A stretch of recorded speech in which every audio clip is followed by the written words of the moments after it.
पूर्व उपराष्ट्रपति जगदीप धनखड़ ने राजस्थान विधानसभा में पेंशन के लिए आवेदन किया है। धनखड़ 1993 में कांग्रेस के टिकट पर अजमेर जिले की किशनगढ़ विधानसभा सीट से विधायक चुने गए थे और विधायक रहने के नाते अब उन्हें विधानसभा से पेंशन का अधिकार है। जगदीप धनखड़ इस समय 74 साल के हैं और नियमों के मुताबिक उन्हें राजस्थान विधानसभा से तकरीबन 42,000 रुपए मासिक पेंशन मिलेगी।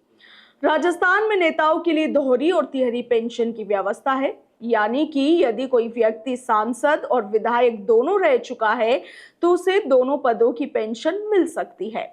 और यही कारण है कि कई पूर्व नेता एक साथ अलग अलग पदों की पेंशन उठाते हैं।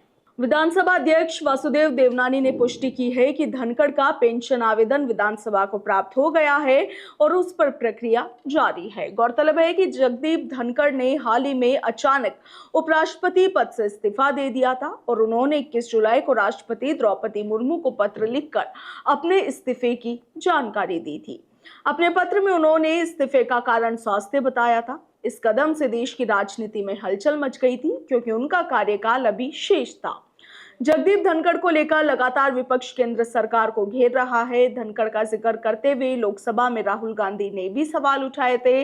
राहुल गांधी ने पूछा था कि राज्यसभा में जिनकी आवाज गूंजती थी वो अचानक चुप हो गए, पूरी तरह से चुप। ये बात सभी जानते हैं और पूछते हैं, भारत के पूर्व उपराष्ट्रपति आखिर छुपे हुए क्यों हैं?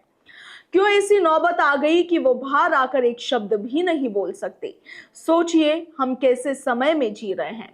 वहीं कपिल सिब्बल ने चुटकी लेते हुए कहा था कि अब तक तो उन्होंने लापता लेडीज के बारे में ही सुना था, मगर लापता वॉइस प्रेसिडेंट का किस्सा पहली बार सुनने को मिला है। उन्होंने विपक्ष से गुजारिश की थी कि जगदीप धनखड़ की सुरक्षा को लेकर सतर्क रहे। सिब्बल ने बताया कि पहले दिन उन्होंने धनखड़ के निजी सचिव से संपर्क किया था।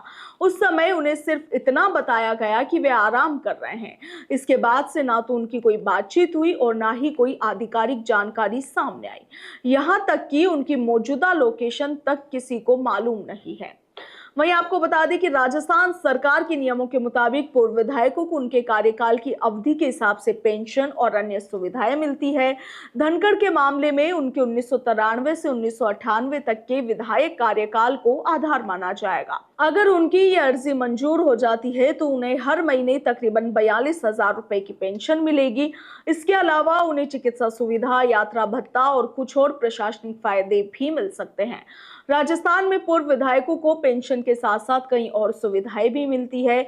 इसमें उनके परिवार के लिए मुफ्त इलाज की सुविधा, सरकारी काम या विधानसभा से जुड़ी यात्राओं के लिए भत्ता और विधानसभा कार्यक्रमों में भागीदारी जैसी सहूलियत शामिल है। ब्यूरो रिपोर्ट, भारत रफ्तार।